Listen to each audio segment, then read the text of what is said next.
Hello everyone. General anaesthetic diploma first year में central nervous system unit number 5 का topic है ये। B pharmacy का भी टॉपिक है, नर्सिंग का से रिलेटेड भी है ये। एनेस्थीसिया टेक्नीशियन, अदर टेक्नीशियन के सिलेबस का पार्ट भी है ये। So let's start now. Introduction में हम लोग जानते हैं कि जनरल एनेस्थेटिक वो ड्रग होता है जो कि रिवर्सिबल लॉस करता है सभी सेंसेशंस को और कॉन्शियसनेस को। तो डेफिनेशन में पहली लाइन लिखेंगे हम, general anaesthetic are the drug which cause the reversible loss of all the sensation and the consciousness का और सारे sensations का रिवर्सिबल लॉस करता है ये ड्रग जनरल एनेस्थेटिक। क्योंकि जब इसको दिया जाता है इंट्रामस्कुलर या इंट्रावेनस, तो ये उस पर्टिकुलरली रिवर्सिबल लॉस करने के बाद, टाइम ड्यूरेशन के बाद, सर्जरी का जो टाइम ड्यूरेशन कंप्लीट होता है, जब सर्जरी की होने के बाद ये फिर से जो पार्ट्स होते हैं या बॉडी होता है, ये it will B come in a conscious form. वो दोबारा से रिसेप्टर का एक्टिविटी, रिसेप्टर पे मूवमेंट गेन कर लेता है। तो बहुत सिंपल हम लोग लिख सकते हैं डेफिनेशन में, general anaesthetics are the drug which cause the reversible loss of all sensation and consciousness. The cardinal features of the general anaesthetic, loss of all sensation, especially pain को लॉस करता है ये। स्लिप जनरेट करना, consciousness and amnesia produce करना। Amnesia का मतलब होता है कि मेमोरी लॉस से भी रिलेटेड होता है। धीरे धीरे हमारी याददाश्त, मतलब सोचने की शक्ति कम होती है। Then we are moving in a unconscious form. Immobility and muscle relaxation, movement का कम होना और मसल को रिलैक्स करने का वर्क करता है ये। So finally you can write down the cardiac feature of general anaesthetic. General anaesthetic का कार्डियक फीचर क्या है, तो आप उसमें लिखेंगे कि general anaesthetic loss of all the sensation, especially pain को ये कम करता है। स्लिप एंड एमनेशिया प्रोड्यूस करता है। Immobility and the muscle relaxant generation करता है। Abolition of somatic and the autonomic reflexes, ये एबोलिश करना, कम करता है, खत्म करता है सोमेटिक और ऑटोनॉमिक रिफ्लेक्सेस को भी। So finally in a bracket written here, it's a important point of this slide कि जनरल एनेस्थेटिक रिवर्सिबल लॉस करता है all the sensation and consciousness. तो हमें ये तो जरूर जानना चाहिए कि general anaesthetic are the drug which cause the reversible loss of all the sensation and consciousness. Stages of general anaesthetic, कौन कौन से स्टेज होते हैं जनरल एनेस्थेटिक्स के जब हम उसको देते हैं, ड्रग को स्टार्ट करते हैं देना। पहला स्टेज होता है, उसको बोलते हैं हम लोग analgesia state. Analgesia, so start from the beginning of the anesthesia administration and the last up to the loss of consciousness।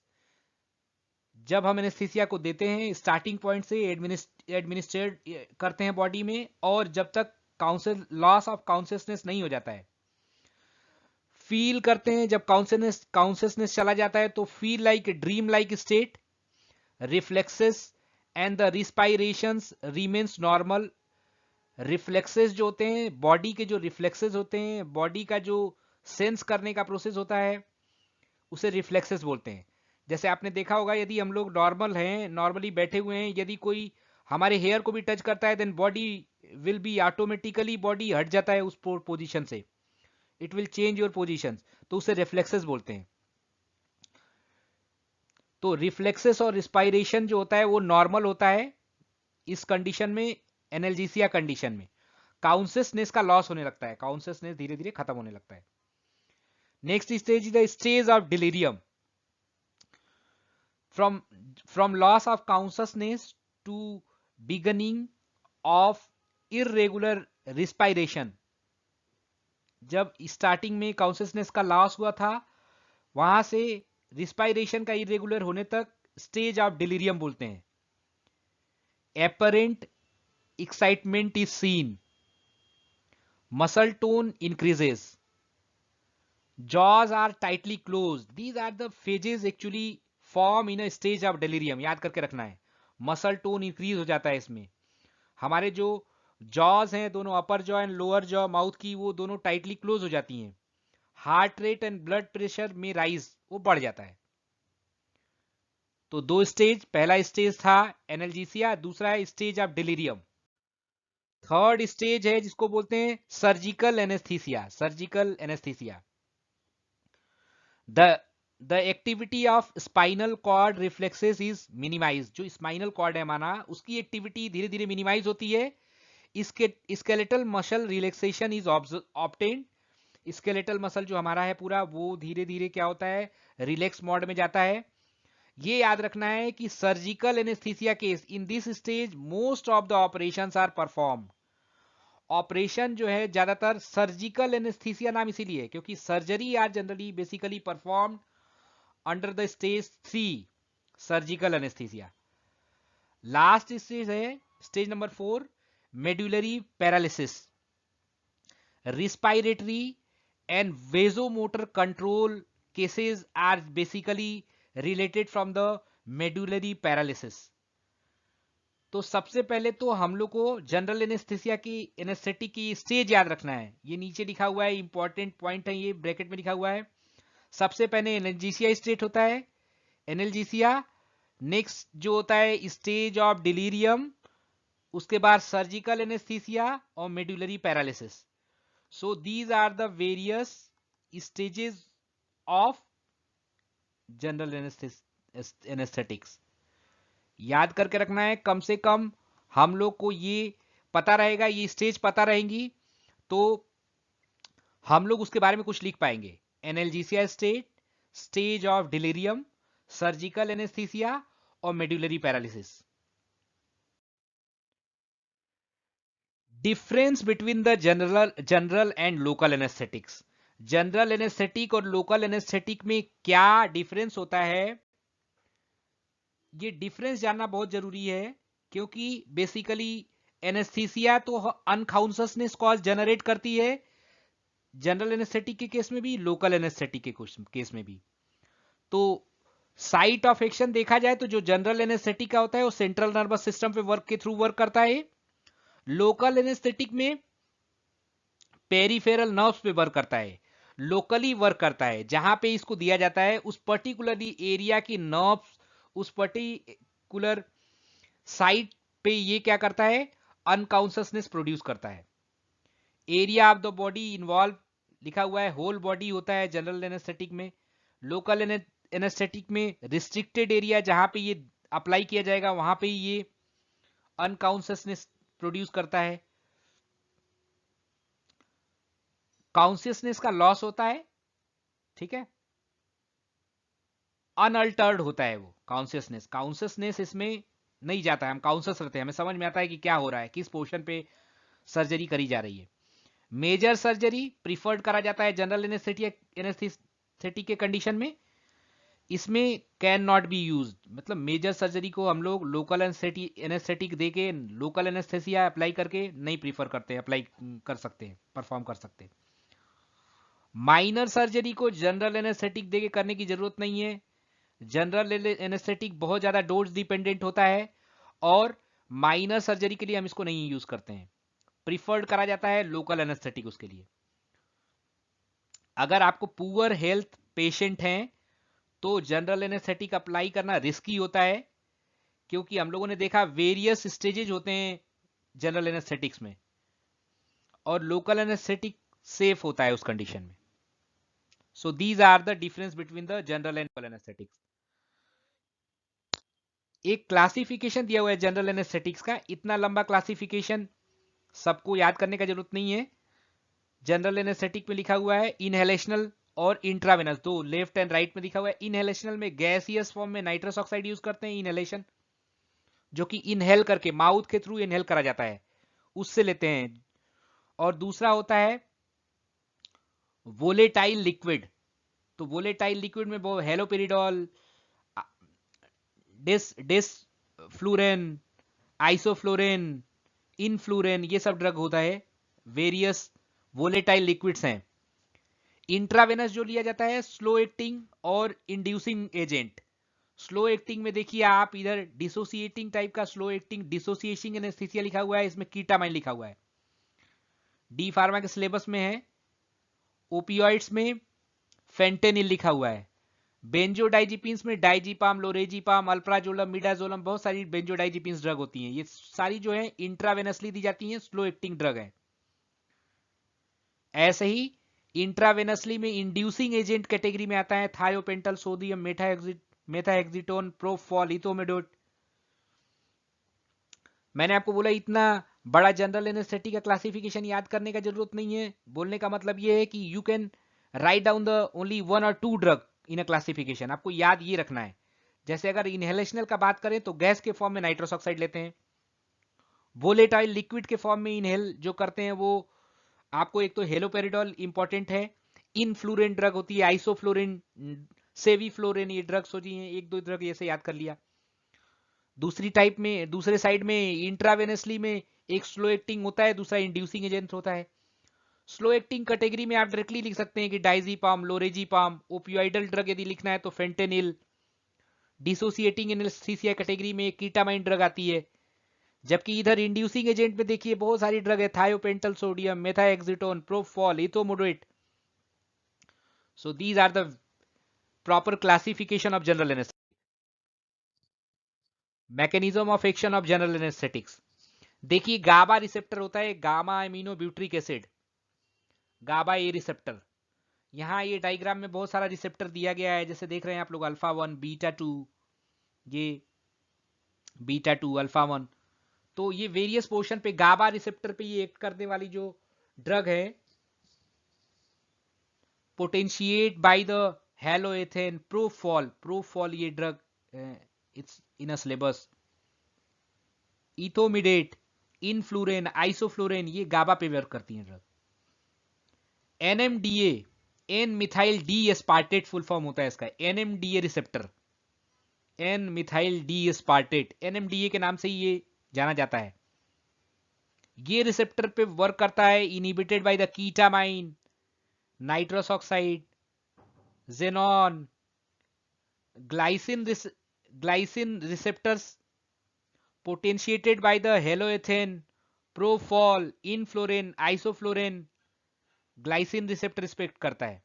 तो ये आपको मोटा मोटा याद रखना है कि गाबा रिसेप्टर पे कौन सा, गाबा रिसेप्टर के लिए पोटेंशिएटेड कौन कौन से ड्रग हैं, एनएमडीए रिसेप्टर पे कोई इनहिबिट कौन कौन से ड्रग करता है, ये याद करके रखना होता है थोड़ा थोड़ा। So proper mechanism are given here. इसमें लिखा हुआ है प्री सिनेप्टिक न्यूरॉन है, ये नीचे वाला पोस्ट सिनेप्टिक न्यूरॉन है। आप देख रहे हैं इसमें एक्शन पोटेंशियल डेवलप होता है, एसिटाइल कोलिन है ये जो अंदर, ये बॉल्स के अंदर एसिटाइल कोलिन फील्ड है, these are the acetylcholine जब रिलीज होता है, एसिटाइल कोलिन जब रिलीज होता है, then the release acetylcholine are generally moving on a post synaptic receptor neurons। इसमें अलग अलग ये चैनल्स भी लगे हुए हैं, sodium, magnesium, calcium are moving inside the post synaptic receptors. When we will, ये एनएमडीए रिसेप्टर होता है, N methyl D aspartate receptor है, ये आयन चैनल है। ये एनेस्थीसिया जब वर्क करता है तो ये एसिटाइलकोलिन रिलीज होके it will not work, it will not attached on a post synaptic neurons. जब ये एनेस्थीसिया वर्क करते हैं तो इनका इनिबिशन, इनका रिलीज होना और रिलीज होके पोस्ट सिनेप्टिक न्यूरॉन्स पे मूव करना ब्रेक होता है, इनिबिट होता है, and finally the portion should, it will be anaesthetize actually, तो पोर्शन एनेस्थेसाइज हो जाता है। इंट्रावेनस एनेस्थीसिया, बारबिचुरेट्स जो ड्रग होती हैं इंट्रावेनसली दी जाती हैं, बारबिचुरेट्स, थायोपेंटल सोडियम, मेथाहेक्सिटोन, दोनों ही ड्रग जो होती हैं potent anaesthetic but a weak analgesic. Anaesthesia तो पोटेंट होती हैं लेकिन एनाल्जेसिक वीक एनाल्जेसिक्स होती हैं। हाई लिपिड सॉल्युबिलिटी होती है, क्विकली इंटर करती है सीएनएस में, and depress function often in a less than 1 minute, 1 minute से कम समय में ही ये जो है सीएनएस में इंटर करके डिप्रेशन जनरेट करती हैं। And redistribution occur very rapidly, इनका रीडिस्ट्रीब्यूशन बहुत फास्ट होता है, as well to other body tissues including the skeletal muscles and the ultimately adsorb tissues. All the barbiturates can cause the apnea, coughing, chest wall spasm, laryngospasm and bronchospasm। Apnoea जो होता है, apnoea में हमें सांस लेने में दिक्कत होने लगती है, उसे एपनिया कंडीशन बोला जाता है। तो ये सब स्मॉल साइड इफेक्ट्स हैं जो कि barbiturates, apnoea, coughing, chest wall spasm generate करना, ब्रोंकोस्पाज्म होना, ये दीज आर द बार्बिचुरेट्स के साइड इफेक्ट्स हो सकते हैं। थायोपेंटल सोडियम का देखिए ये स्ट्रक्चर है, ये स्ट्रक्चर इसमें अगर थोड़ा ध्यान से देखेंगे आप तो थायो यूरिया से बना हुआ होता है। नीचे लिखा हुआ है कि synthesis of synthesized by the condensing the thiourea with the diethyl 1-methyl butyl malonate। ये इंपॉर्टेंट पॉइंट है, इसके इससे ये जो है सिंथेसाइज होता है, ये जो है इसी से सिंथेसाइज होता है, याद रखना है हमें। तो हमें याद रखना है कि जो थायोपेंटल है it will be synthesize from by the condensing thiourea with the diethyl 1-methyl butyl malonate। इसमें आप देखेंगे ये वाला जो पोर्शन होता है, इधर वाला जो ये पोर्शन है, ये जो यहां से दिखाई दे रहा है स्ट्रक्चर में, ये portion it is the thiourea portion and this is the long chain which are having the methyl प्रोब्यूट। पेंटेन वाली ये साइड चेन है, ये पेंटेन देखेंगे आप तो पेंटेन है, तो इसीलिए इसे थायो और पेंटोन बोला जाता है। Own is already double ketone present होता है इसमें, सो ओन पेंटोन बोलते हैं। अल्ट्रा शॉर्ट एक्टिंग टाइप का होता है पेंटोन सोडियम या थायोपेंटल सोडियम बोलते हैं इसको। वाटर सॉल्युबल होता है, अल्कलाइन होता है, डोज डिपेंडेंट सप्रेस करता है ये सीएनएस एक्टिविटी को। 3 to 5 मिलीग्राम इंट्रावेनस देते हैं 2.5% सोल्यूशन में, 50 to 20 सेकेंड में ये अपना वर्क स्टार्ट करता है। It will be generate the anaesthetise the patient. Pharmacokinetic देखा जाए तो रीडिस्ट्रीब्यूशन इसका होता है, hepatic metabolic elimination, half life 7 to 12 hours होता है इसका। CNS depressant persist for the long time greater than the 12 hour तक ये सीएनएस को डिप्रेस करके रखता है। So thiopental sodium is the important drug of this category. Brand name इसका जो थायोपेंटल सोडियम का है, थायोपेंटोन सोडियम के नाम से आता है, पेंटोथॉल सोडियम के नाम से आता है ये, थायोथॉल सोडियम के नाम से, थायोथॉल सोडियम के नाम से, इंट्रावॉल सोडियम के नाम से, पेंटोथायोबार्बिटल सोडियम के नाम से। These are the brands name of the drug. Thiopental sodium use कहां किया जाता है? So thiopental sodium is administered intravenously for the induction of the anesthesia and for hypnosis।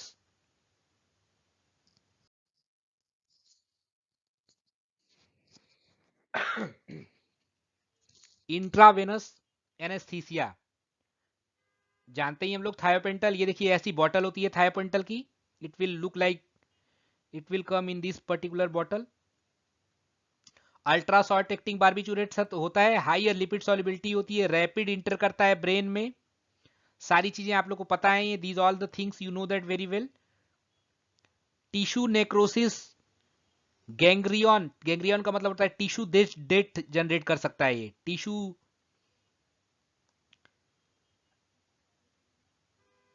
Hypotension generate करता है, कर सकता है ये। सो इट्स थायोपेंटोल सोडियम जो है, इट्स प्रॉपरली, इसको प्रॉपर डोज में लेना बहुत जरूरी होता है। इंट्रावेनस एनेस्थीसिया कीटामाइन, कीटामाइन ड्रग होती है, ये भी इंट्रावेनस एनेस्थीसिया होती है। फिनोसाइक्लिडिन डेरिवेटिव होती है, शॉर्ट एक्टिंग ड्रग है एनेस्थीसिया की। Induce a dissociation state in which a patient is unconscious, patient unconscious होता है इसको देने से। Does not feel pain, pain को रिमूव करने का भी वर्क करती है ये एनेस्थीसिया कीटामाइन। डिसोसिएटेड एनेस्थीसिया बोला जाता है इसको। पोटेंट ब्रोंकोडाइलेटर होती है जो कीटामाइन ड्रग होती है। Therefore, it is a beneficial in a patent in a asthma, asthmatic patient के लिए भी ये beneficial होता है कीटामाइन, asthmatic patient में यूज करते हैं हम। Ketamine use in a mainly in a children and elderly adult for the short procedure, थोड़े समय के सर्जरी के लिए ये चिल्ड्रंस में और जो है एडल्ट पेशेंट में यूज करा जाता है। सारी लाइन लिखने की जरूरत नहीं है आप लोग को, इंपॉर्टेंट लाइंस को लिखना है। Don't move in a go in a very long lines, छोटी छोटी लाइंस ही प्रीफर करें आप। लास्ट में लिखा है it is not a widely use because it increases the cerebral blood flow and may induce the hallucinations particularly in a young adult। Ketamine जो है dissociative anaesthesia है, एनएमडीए रिसेप्टर एंटागोनाइज करता है, ये कार्डियोवेस्कुलर स्टिमुलेशन जनरेट करता है, catatonia, analgesic, analgesia and amnesia generate करता है without loss of consciousness. Catatonia जो होता है ये बॉडी रिफ्लेक्सेस से रिलेटेड जो है, they are the phase which will be generated, reflexes को रिमूव करना केटाटोनिया। एनाल्जेसिक का मतलब होता है पेन को, इस पर्टिकुलर बॉडी पेन को रिलीव करना। एमनेसिया का मतलब होता है यादाश्त का कम होना। These phases are generating by the without loss the consciousness. ये जो ड्रग होती है कीटामाइन, ये ऐसे पेशेंट के लिए इंपॉर्टेंट होती है, useful for the patient which are having the risk for the hypotension, bronchospasm का रिस्क होता है, और ऐसे पेशेंट जो पेडियाट्रिक प्रोसीजर, पेडियाट्रिक का मतलब होता है, पेडियाट्रिक मतलब जो छोटे बच्चों के लिए it will be applied now. जो कीटामाइन होता है ये फेनसाइक्लिडीन डेरिवेटिव होता है, ये इसका स्ट्रक्चर है कीटामाइन का। डिसोसिएटिंग एनेस्थीसिया पीछे ही बता चुका हूं, state characterised by the immobility, amnesia and analgesia with light sleep and feeling of dissociating from the own body and mind and the surroundings। Site of action इसका कॉर्टेक्स एंड सब cortex area होता है, NMDA receptor पे work करता है। Dose जो होता है इसका 5 to 10 मिलीग्राम पर kilogram intramuscular, 1 to 2 milligram intravenous होता है।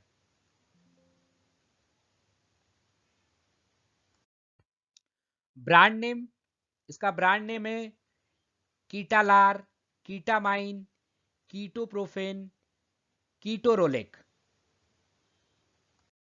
यूजेस हेड और नेक की सर्जरी में, एस्थमेटिक पेशेंट में यूज करते हैं, शॉर्ट सर्जिकल प्रोसीजर में इसको बर्न ड्रेसिंग करना, डेंटिस्टरी में यूज करा जाता है, कॉम्बिनेशन विद द डाइजीपॉम एंजियोग्राफी में, कार्डियक करेक्टराइजेशन में इसको यूज करते हैं कॉम्बिनेशन फॉर्म में डाइजीपॉम के साथ। ओपीडी सर्जिकल प्रोसीजर में भी इसको यूज किया जाता है। लास्ट ड्रग हमारी प्रोफॉल है। प्रोफॉल जो होते हैं इसका ब्रांड नेम है डिप्रीवेन, प्रोफॉल, फ्रेशोफॉल, ये these are the brand name, actually these are the brand name. Short acting medicine है, इसका that result in a decrease the level of consciousness and lack of memory for the events. Short acting medicine that result, इसका होता है कि हम लोग देखेंगे कि कॉन्शियसनेस चला जाता है और सोचता नहीं है आदमी, the lack of memory generate करना। मेजर सर्जरीज में, सर्जिकल प्रोसीजर में इसको यूज करा जाता है। It allow the procedures to be carried out without the pain, इसको यूज करते हैं विदाउट पेन जो है हम लोग सर्जरी को करने में। This injection is use in a hospital setting only, ये याद रखना है हमें कि प्रोफॉल को हम तभी प्रीफर करेंगे जब प्रॉपर हॉस्पिटल सेटिंग हो, हॉस्पिटल में ही इसे प्रीफर करा जाता है। Thank you, thanks to all.